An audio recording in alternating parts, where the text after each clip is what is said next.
We are now recording. I think we're just waiting on Ary. I'll ping him just in case. Okay.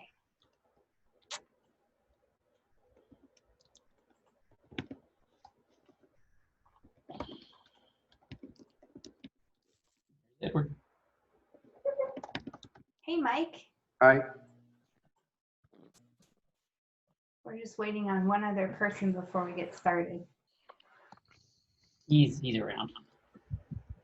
There he is. John, what is your daughter's name? Meg. Meg. Hi, Meg. Hi. She's actually got a super secret Japanese name. She's Megumi. Her mama's Japanese. Oh, Megami. It's pretty. Cool. Meg, I've heard you've been beating your dad at Go recently.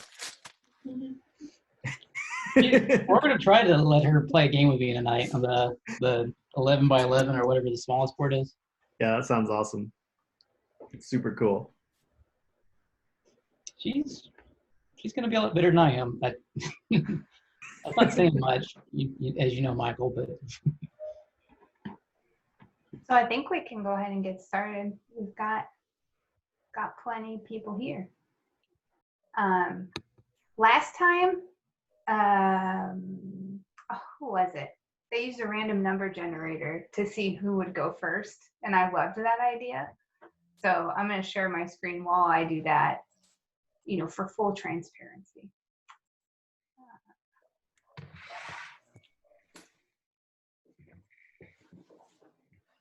Okay, so we've got 1 through 4, and then whichever one it picks. So, for example, if Edward went first, then I'd go next and we'd go back up to the top. So we'll do 1 through 4. And 4. What is with that? That happened last time. Well, then I'll keep sharing my screen.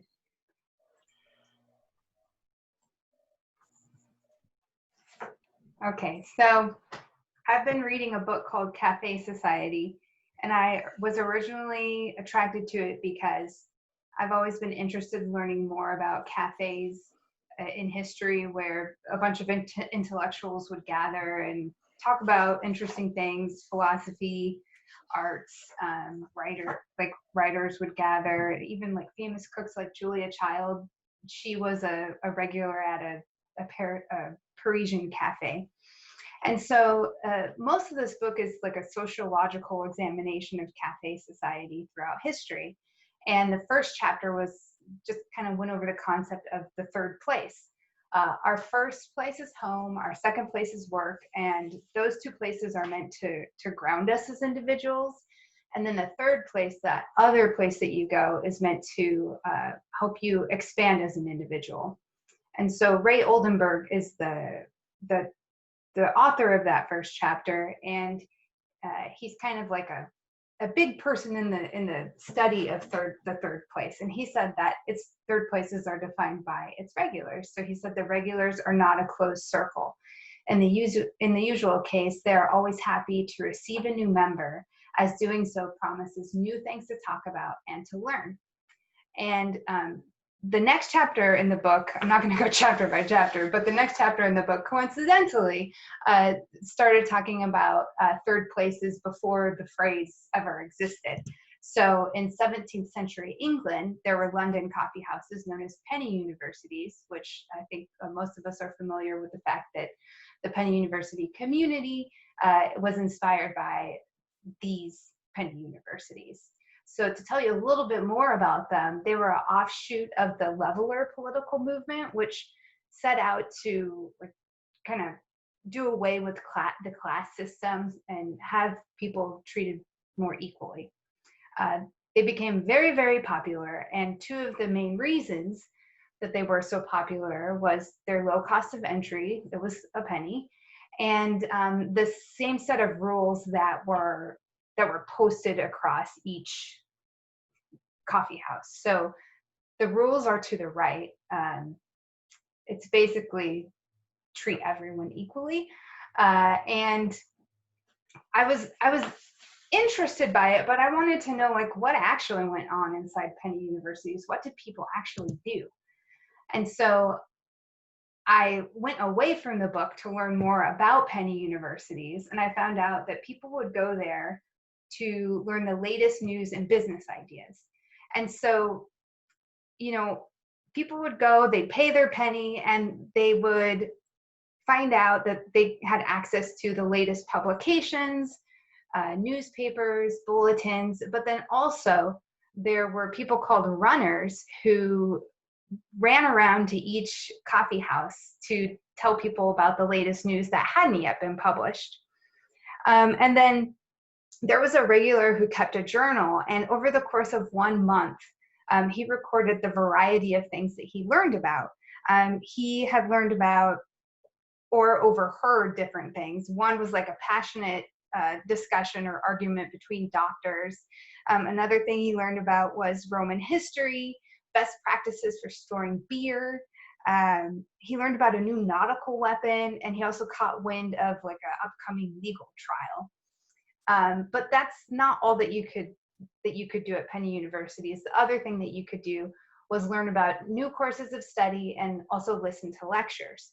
So you could go and learn a new foreign language.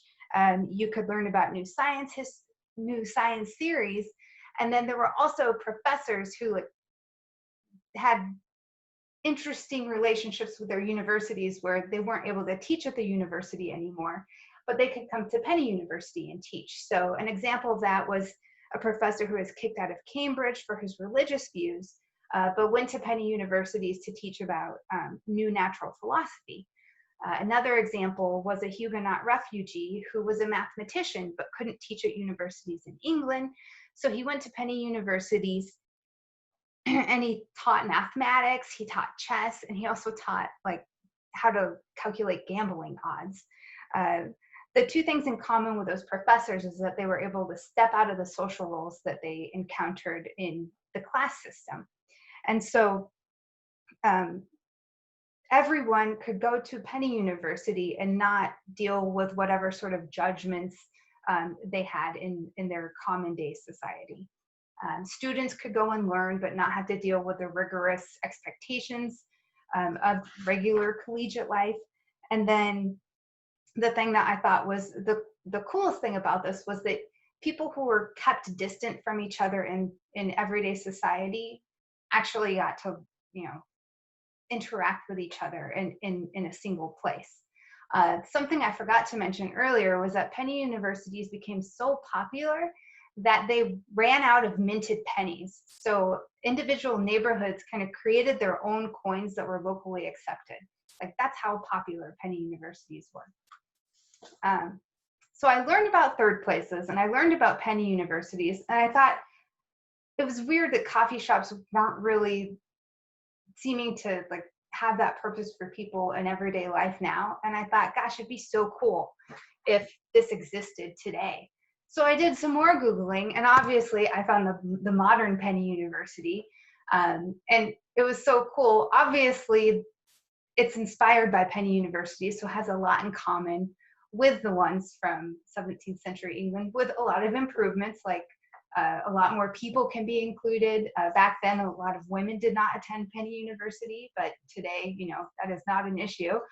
But we're an open circle of regulars, just like Ray Oldenburg talked about with successful third places. There's a low cost of entry, it's free.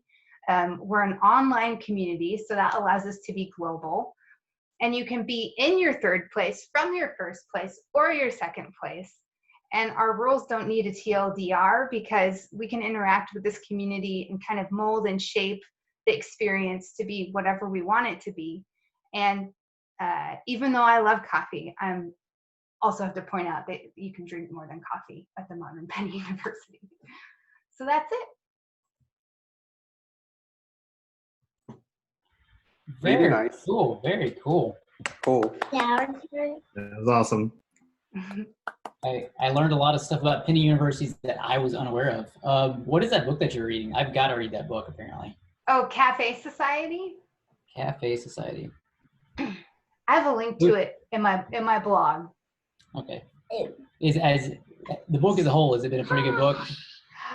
So there's like 11 chapters, and each is written by a different person who's studying a different thing. So some of them are good, some of them are very sentimental, and some of them are really, really, they really get caught up in big words, and you kind of have to say, okay, what are you really trying to say? But so, you know, it's spotty. And yeah, it's spotty. When I finish it, I can probably just mail it to you. Yeah. Well, it sounds like it's got a lot of the neat history that, I mean, I was aware of the Penny Universities, obviously, otherwise we wouldn't have this name. But I think there's a lot of fine points that I was completely unaware of.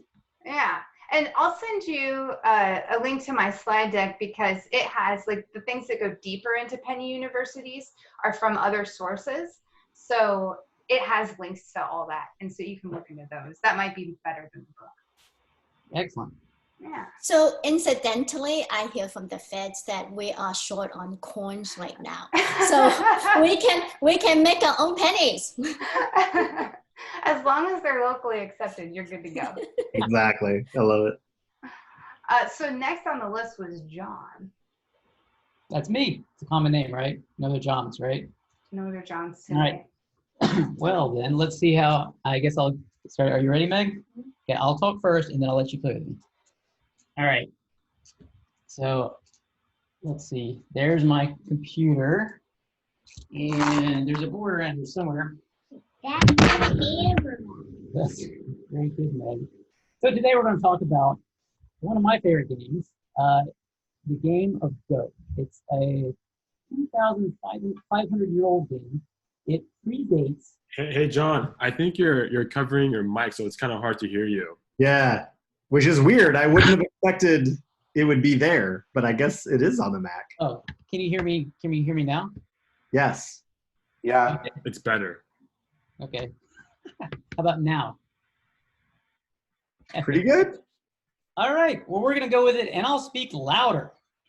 So, Go is a game that has been around for 2,500 years, which makes it predate what most Westerners think about when they think about strategy board games. It predates chess. It predates the oldest versions of chess by several hundreds of years. And it certainly predates the modern version of chess that the Western Hemisphere is familiar with by about 2,000 years. So it's a very old game, but it's an amazingly simple strategy game. And I bet Michael would agree with me because he's my old Go buddy. The strategy involving Go goes a lot deeper than the strategy involving chess. So you can have a lot of different levels. And I'm at the very, very, very wimpiest side of it. Go is played with white stones and black stones. And you don't play on a square, you play on the intersection. And that's important because the intersection, the lines tell you the open areas that this is connected to. The open areas are little oxygen tanks. That's how I taught my daughter. They're called liberties, but you need oxygen tanks to survive, right? So if the opponent, you go one after the other, but if the opponent in this series of moves covers all of the liberties, all of the oxygen tanks for the black piece, the black piece suffocates and dies. But there's hope. You can, if it's now the black's move, black can extend, and now these two stones are connected by that line, and they act as a group, so that they now have 3 more oxygen tanks, 3 more liberties, and it takes white all the more work to go fill it in and kill it. They die. So usually, when I usually show people how to play this game, we're in person, and I can give you a couple of puzzles. And I have to walk through them one-sided, unfortunately. But the first question I always ask is, how many liberties is here? And the answer is 1, 2, 3, 4, 5. This, if you cover up those 5, then they all die. Now, a lot of people say that that's a liberty, but there's no line connecting it, so it's not. So the challenge I always give people is, okay, why don't you kill this black group off? Pretend I'm going somewhere else in between every move.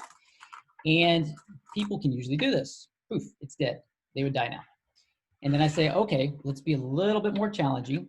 Given this group, I want you to kill it. And so people will fill it in. I'll go somewhere else. And the thing is, that's a liberty, but you certainly can't go there because how many liberties does the white stone have now? 0. It's like self-suffocation. It dies. So, but if you make sure that your last piece goes there, then that's by act of putting that down, it suffocates these, they die, and that little piece is alive again. So that would be valid. So the last thing, and this is kind of the cool emergent rule. It's a rule that's not stated. I mean, basically, I've shown you all the rules besides scoring, which we'll cover in just a second with my beautiful assistant. If I say, how do you kill this? Then, well, you probably take the same strategies last time. Remember, that's not a liberty. This is, though. You cover up all the liberties, and then usually when I'm showing people this, they get here and they're kind of confused. They're like, I got one stone in my hand. If I put it there, it's going to die. If I put it there, it's going to die. And then they start looking at me. And the answer is, well, if you have, this is called 2 eyes. If your shape, the black circle. If you have 2 eyes, then the group lives. That's right. Thank you, Meg.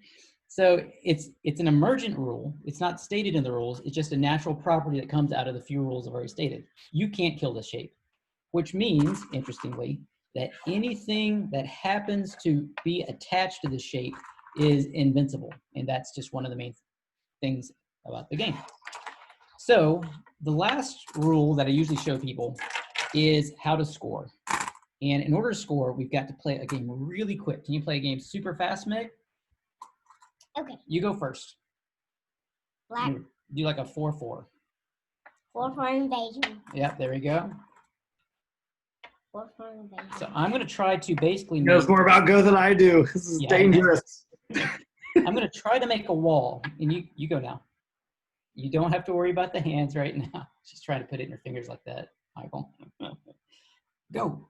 Well, I'll teach you that later. You got to go now. Wait, I'll try to kill this guy. Okay, she's going to try to kill that guy, and while she's trying to kill it, I'm going to go over here. Okay. Let's see, I'm going to go right there. She's going to beat me, isn't she? We had a quick match before this, and she beat me. Keep going. I'm going to here.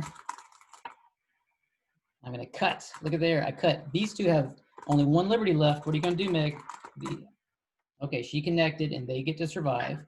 And I'm going to go over here, and that guy's got 1 liberty. Do you save it, or do you let it go? Save it. Oh, that's not how that works. You know that. All right, keep going.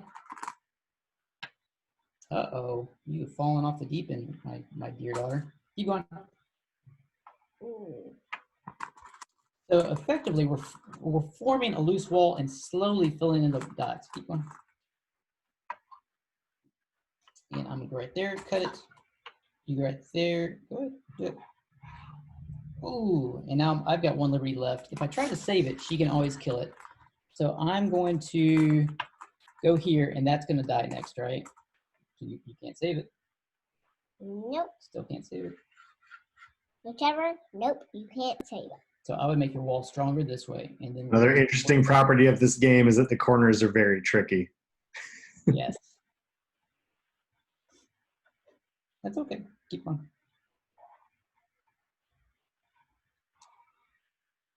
Okay, so I'm gonna do the rest of the game real quick for the people that are watching, and then I'll show you the last rule of the game is scoring.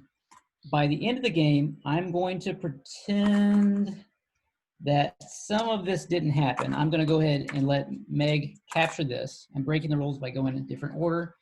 By the end of the game, the wall becomes stronger. This thing, and basically we have a fairly strong, fairly strong white wall and fairly strong black wall.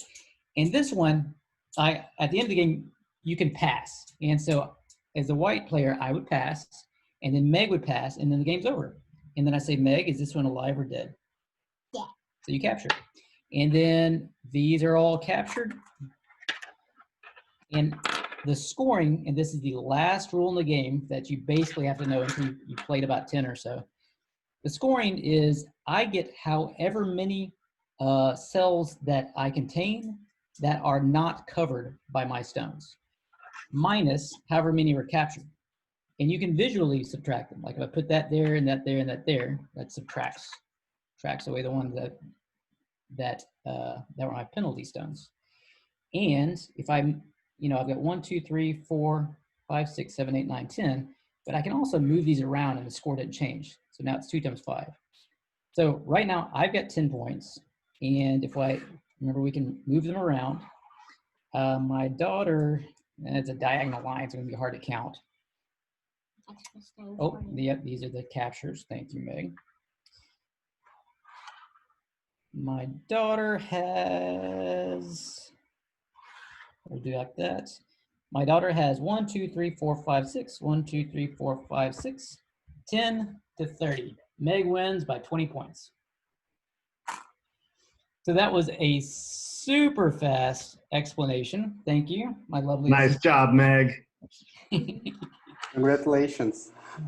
We're clapping for you. So anyway, that's a very rushed explanation. I apologize that it's so rushed, but it's been a very fun game to learn, and it's a game that I never am sad to lose, because the playing of the game is like a fun conversation with people. Question. Yes. How old is this game? It's not a new game, right? Go is not new. 2,500-ish years. So wow. Pretty So it sounds like rules evolve. You mentioned that there are emerging rules. So how does a new rule becomes a rule? How does it? Oh, so what I was saying was not that people are adding new rules. The set of rules is and has always been very simple and has not changed very much in hundreds and hundreds and hundreds of years. It's not like chess that keeps evolving. The rules are very simple with captures and liberties and stuff.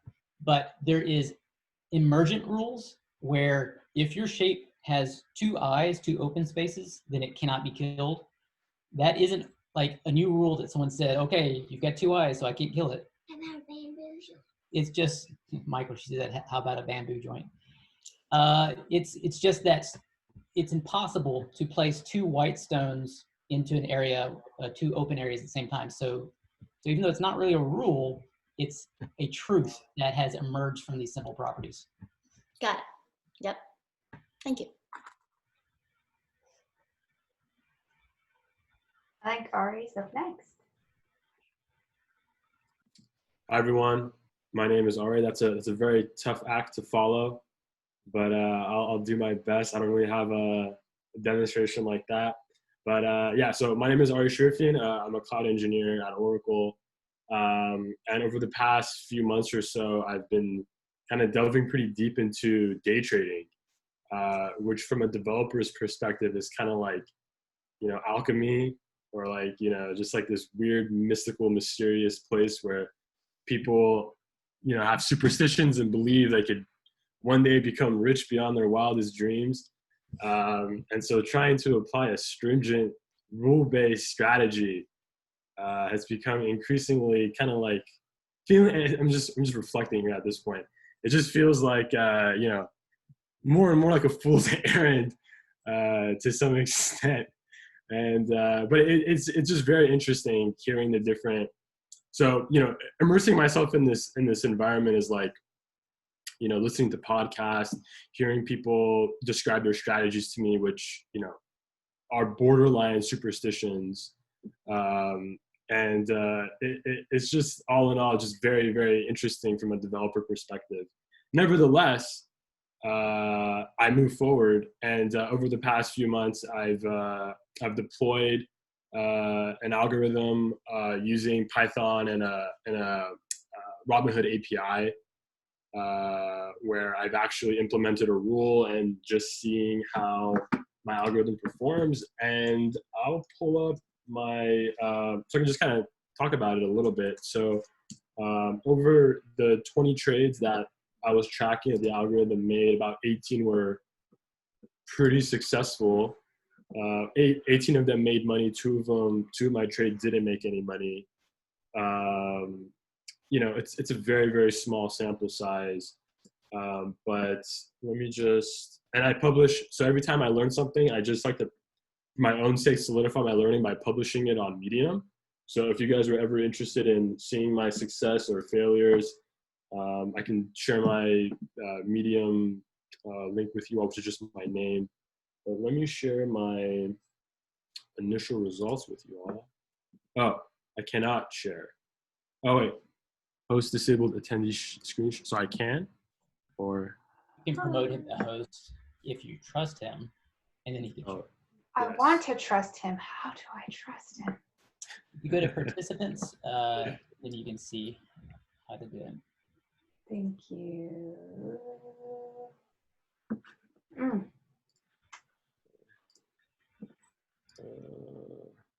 Participants, and I've clicked on allow.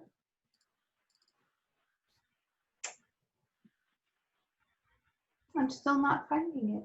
No worries. Maybe I can just. Zoom made this so complicated. It's like it used to be so easy, and then they really like What I got can scared about security and jacked it all up. What I can do is make Ary the host, and then I believe Ary will be able to share. So you're going to become the host. Okay, it's a lot of pressure, but Yeah. I'll do my best. Yeah, there's this weight that's been lifted off my shoulders. I know you can feel it now. Yeah, I guess I can. Okay, yeah. So this is just the Medium article that I wrote. It's, these are the first 20 or so trades that the algorithm made.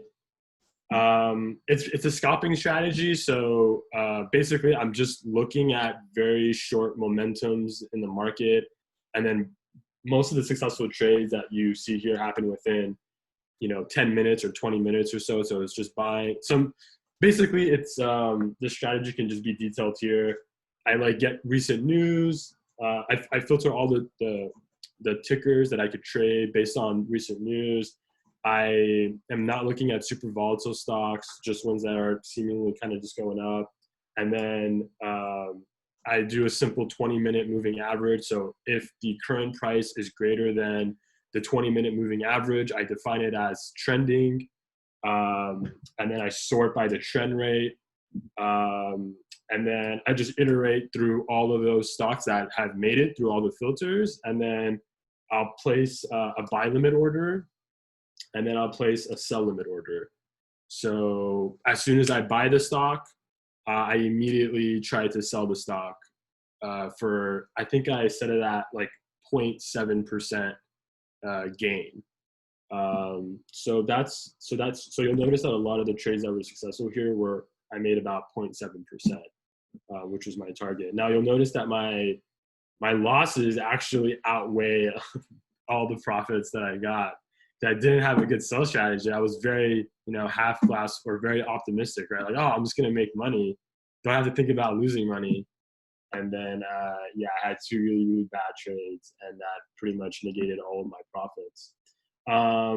But it's just from this was really just meant to be like a technical project that helped just give an excuse for me to play with some technology and just I think we're now on our second iteration, so I'm working with a small team that are also on Penn University, Gabriel Jai and Mark Ellis. So Gabriel is he just graduated from the University of Toronto with a master's in chemical engineering, and he's interested in data analysis. So he's helping out and has done some of the front end work on this. And then Mark Ellis, who is out of San Antonio, I believe, he's a developer has very familiar with AWS. So he's been also helping us out a lot. And we recently just built a CI/CD pipeline from GitHub into AWS Lambda using Lambda functions. So that's been kind of fun. And, we're talking about using S3 buckets and I don't know, maybe doing and Gabriel's working on some sentiment analysis. So really it's just, I think all of us kind of recognize the complexity of this project in terms of the, use case, the business use case, but just from a technology standpoint, just an excuse to play with some fun stuff. And then being able to actually, I think the cool part is really just that, it's a very clear, success and failure, right? You're succeeding, your machine learning models are good, your algorithms are good if you're making profitable trades, and you know that it's not working if you're not making money. So it's a fun little game that we're playing. It seems like a never-ending game that we're playing, but you know, just a good excuse to mess around. And I was really discouraged actually when I first started. I was talking to a few folks from Penn University. I think it was like Rob Harrington, he's like an ML engineer at CBS, and Chang, who is a data scientist at Lowe's, and they're both like, yeah, you know, it's super random, right? Like there's no real patterns. I'm like, yeah, I know. But then John pretty much like a week or a few later was like, no, it's possible. Just keep trying. If you find something people are doing it, you just got to give it a shot. So yeah, it's been really interesting. It's been a lot of fun, and yeah, it's a good learning experience for sure. I will say I have lots of theories on the day trader lifestyle, but I randomly a couple weeks ago decided to start doing my automated crypto trader again. Right time to get back into the crypto market. Turns out luck is a non-trivial factor. Yeah, and that's like 30% in the last 2 weeks. It was hilarious. Yeah. And that's the other thing, is that, you know, a lot of the times people have really successful algorithms, and it's less to do with the algorithm and it has more to do just with the timing. You know, the time that you're trading, it makes it seem like your algorithm is, you know, out of this world. You should just sell it and patent it or something. But yeah, sometimes it's just timing. Yes, I was going to say the last 2-3 years, the market has been so unusually volatile. And so I wonder if you had started maybe 4 years ago, 5 years ago, you might have a different outcome. I strongly agree. And that's why a lot of times, you know, the way that people monetize on these algorithms, and that's kind of another really interesting whole side conversation, but they'll do back testing. So they'll put the algorithm back in 2007, 2008 and see how it performs, right? But then everyone says, you know, just because it performed really well in the past does not mean it's going to perform well in the future, because the world is just the world, right? Like you can't really ever predict what's going to happen. So it's a never-ending pursuit, right? Which is both really exciting, right? Because there's never like a shortage of strategies or indicators or ideas that you could help deploy, but at the same time, you know, it's never going to be perfect, right?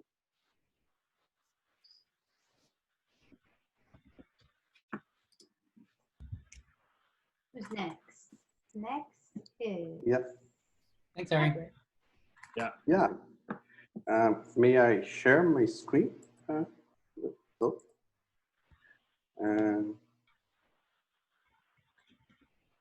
think Edward has to become the host now. And you have to pass the baton. Pass the torch. Yeah, pass the baton. Okay. Let me try to share. I think you can have multiple hosts, actually. You can turn on screen share for everybody, but it's like it's become so complicated to find where these settings are. It's like frustrating. Yeah, I think it was something I needed to set up in the overall meeting, and it would have made things a lot easier now. Better luck next time for me.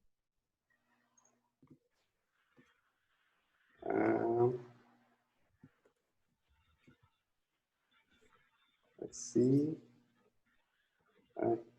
I can't share. Is Ary the host now? Ary, do you have to pass it on maybe? Oh, that's fun. Yeah. Participants. Yeah. You thought you were off the hook, and suddenly great responsibility fell onto you. Is that, am I passing it to Edward? Yes, please. Okay, yeah, let me do that. Zoom. Okay.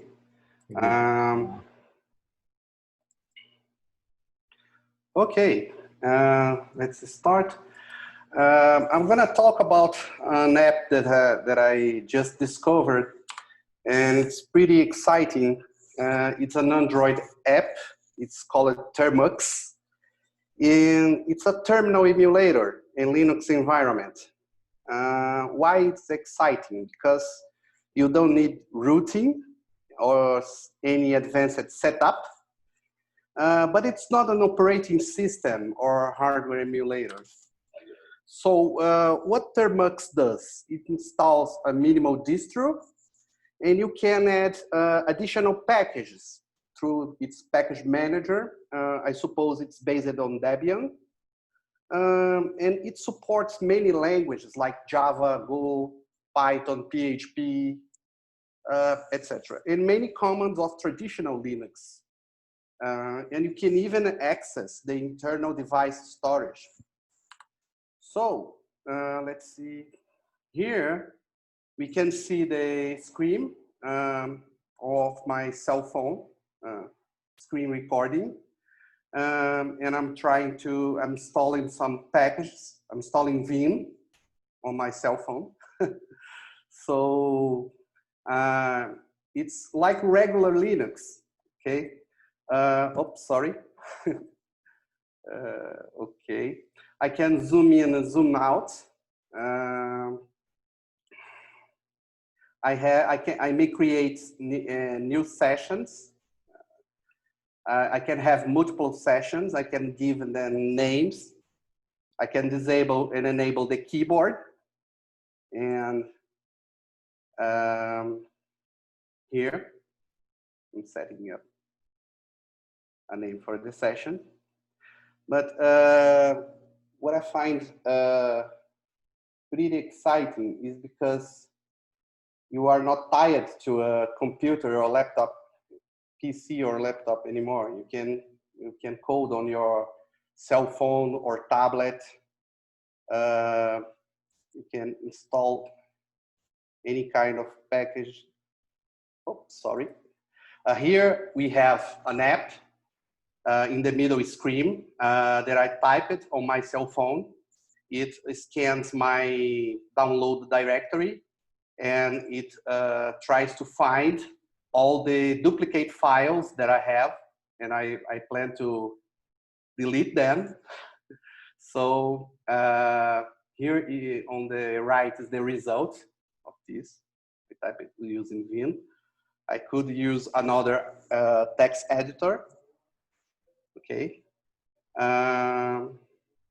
Here I am running Jupyter Notebook on my cell phone, so that I can use a tool like Git or rsync to synchronize my files with a server.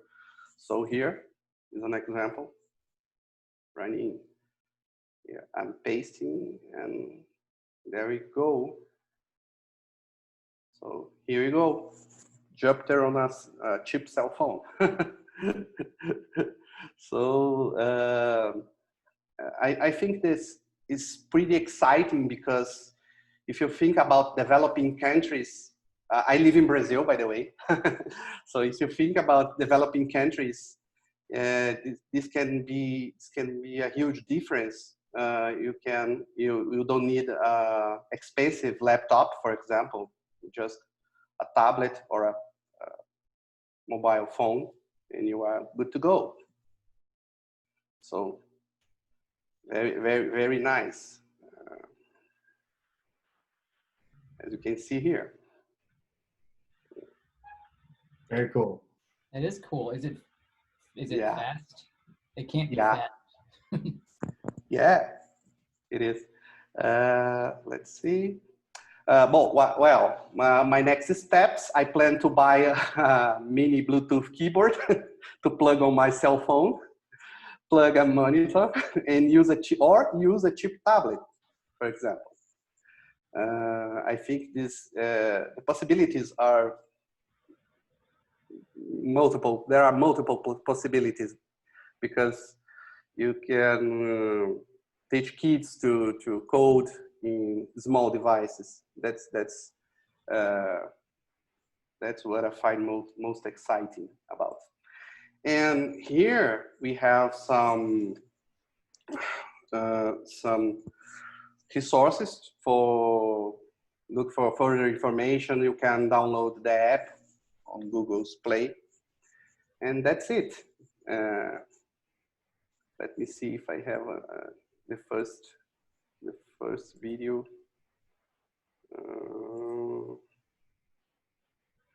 So here I am typing a little JavaScript line. So I have all the keys: ask, autocomplete, previous next command. So I'm installing Node.js. Encoding. Okay, but using Vim on the phone has got to be brutal. You should clearly be using Emacs. Come on. Yeah, it's possible. It's possible. The guy who showed me this, he uses Emacs. Very cool. So that's it. Advance a little bit. Oh, sorry. Sorry, I messed up. Oops, sorry. So that's it.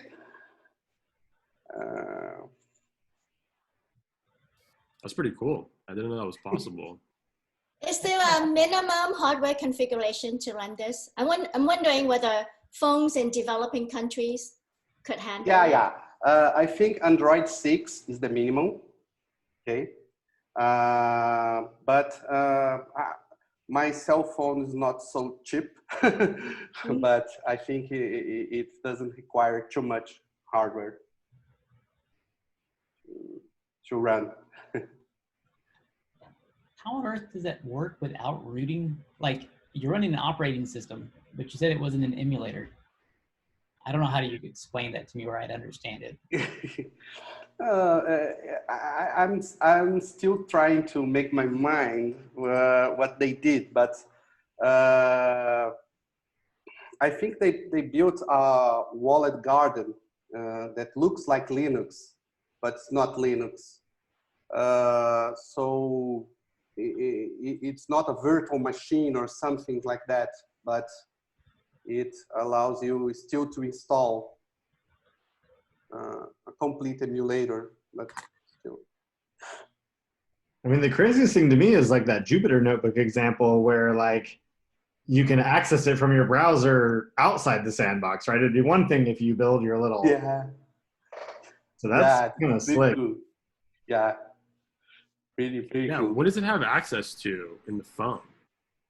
Oh, I have access to my internal storage, no SD card, but I can access my pictures folder, my download folder, etc. In the website, they say you can grab on your SMS messages, but I didn't try. Does it have root access? Yeah. What? Does it have root access? No root access. Okay. No Wow, root access. that's still pretty cool. Yeah.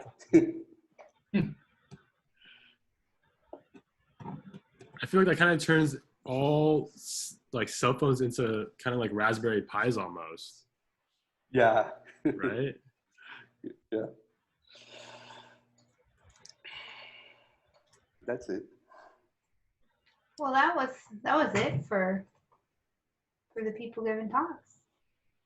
It was fun. Okay, cool. Yeah. Okay, I thought it 5. Is it 5? Yeah, Nathan had to drop out. So Nathan's most challenging recipes are gonna have to wait till next time. Oh, I did 2 like semi-interesting things today. I only bring this up because Scott is here, my audio buddy.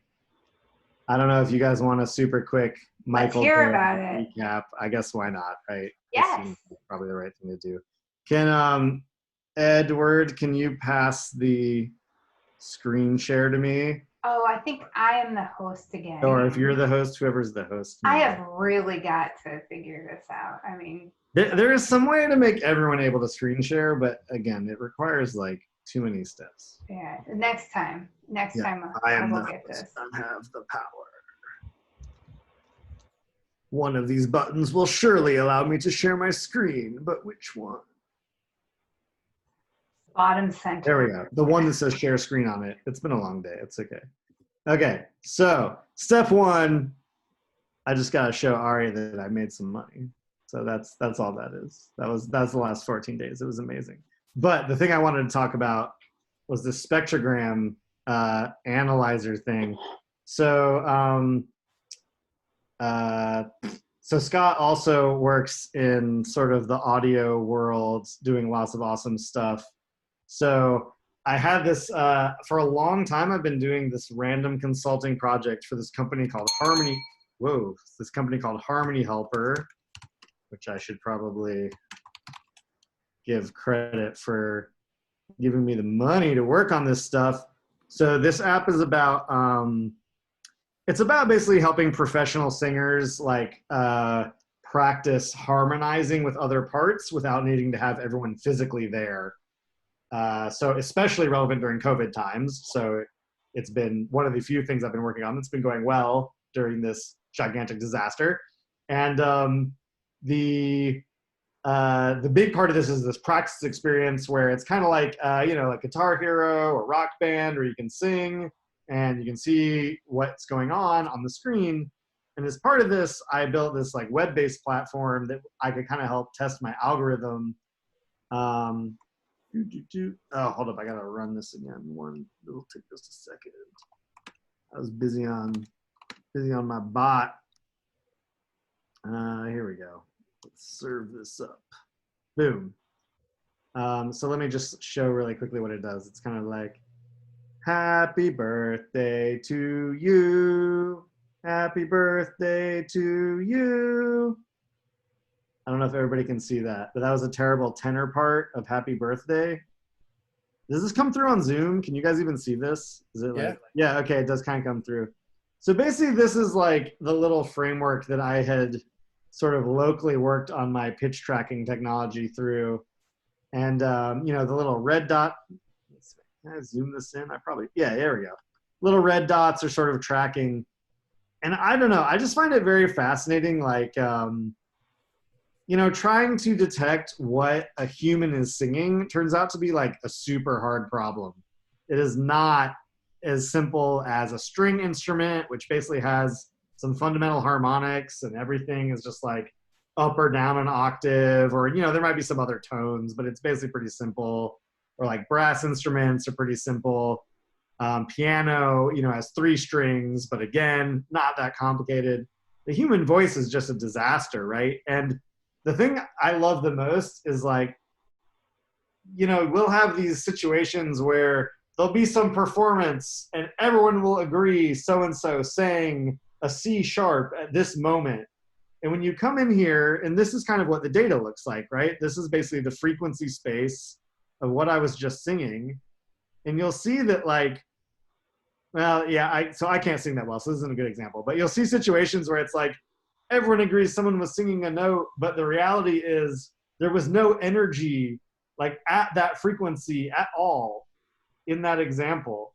And it's just been like, it's been sort of a problem I've been like jumping in and out of for maybe 2 years.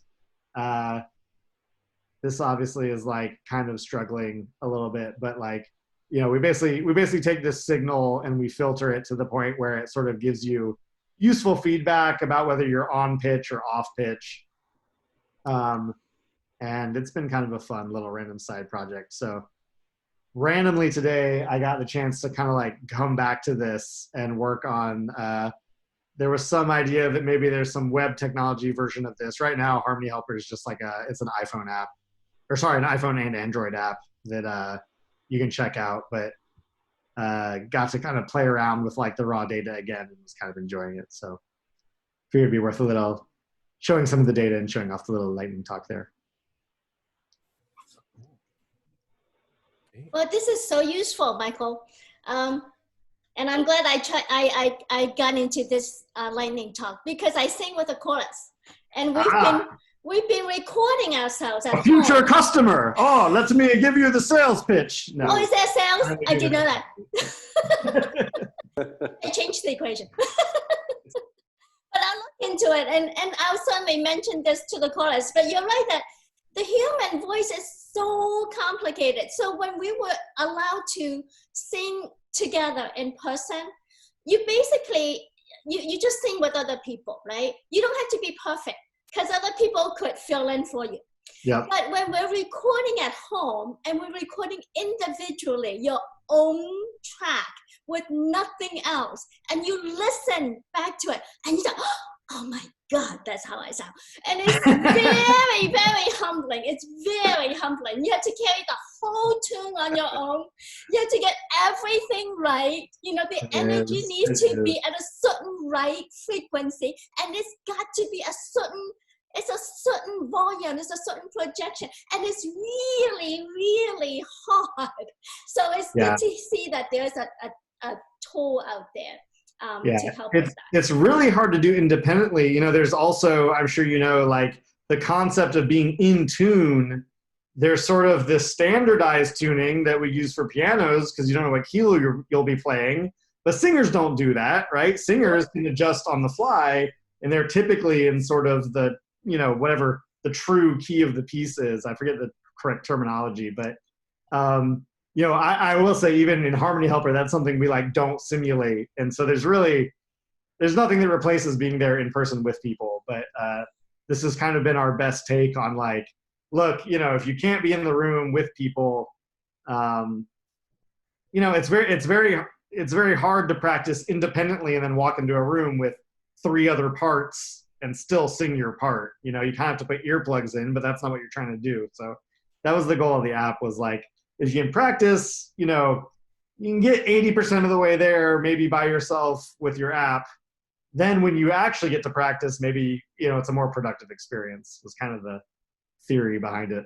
It's more And like we're not going to get together. studio environment.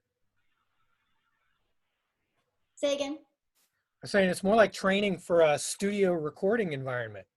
Yeah, exactly. Yeah, we our marketing material is like digital rehearsal room, right? It's like, you know, if you can rehearse enough in this digital environment, then maybe when the day comes when you're in person, you can focus on the stuff that's really hard, right? I mean, we're not proposing that we like can really make a singer excellent.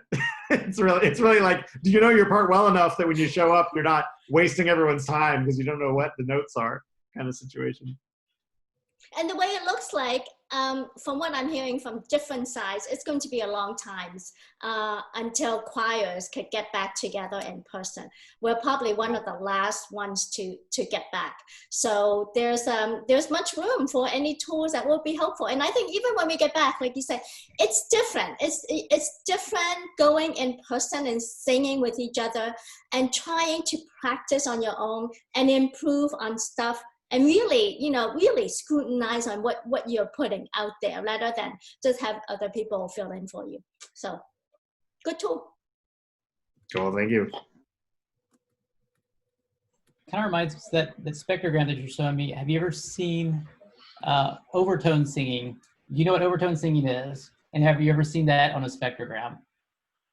Yeah. We have an amazing assortment of creative audio files that we use. I should say, I was showing the spectrogram because I thought it was fun. You know, in the app, of course, it's a much like simpler experience where you see like a piano roll style thing.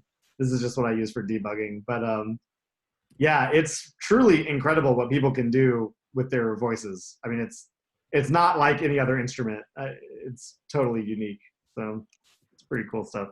What is overtone? I'll post a link in our follow-ups. But overtone singing is where you take the fundamental tone of your voice, what people think they hear. But as you saw in Michael's plot, we're actually doing all these overtones above it. And an overtone singer can intentionally change the shape of their vocal passageways to isolate a frequency range and dampen everything else out. So you hear someone singing a bass note and it sounds like a whistle because they're damping everything else out. I can do it, but I will not show you. You can do it. I mean, I can end grok this thing, and you can do it right now. We can take a look at it. I'm just saying. Yeah, there's no chance you're gonna get me on a recording doing it. I might show you. Yeah, I cannot do it. I have seen overtone singing, and there's a couple other. Again, it's really such a broad area. It's like I forget some of the terminology sometimes, but there's a few other styles of singing that aren't sort of your traditional, I'm just doing what a normal person would do with their voice. There's a few other really interesting styles that look totally different when you look at the spectrogram than like traditional singing. Is it like Mongolian throat singing? Exactly. Yeah, I don't know if I have examples of that, but that may well be in the same genre. It's pretty cool. Well, thanks everyone. This was great. Thanks for hosting this, Nicole. This is our second lightning talk tonight. I think it went really well. Yeah. So you guys, I'll make a quick pitch for Penny University. In a moment, you guys who RSVP through the application will get a little update. You probably already got it already in your Slackbot channel. We're inviting you to just make a quick follow-up. Just say, I enjoyed hanging out with these people and I learned this thing. It benefits a few things. One, we're developing this and we want to make sure it works, and you guys are a friendly crowd. But also, it's kind of a nice way of saying thank you. I was here and I listened, and we can share with the people that weren't here what we learned. Sounds good. I'm gonna do it. It was so quiet. I'm like, well, I'm gonna do it. All right. Well, I'm gonna stop the recording and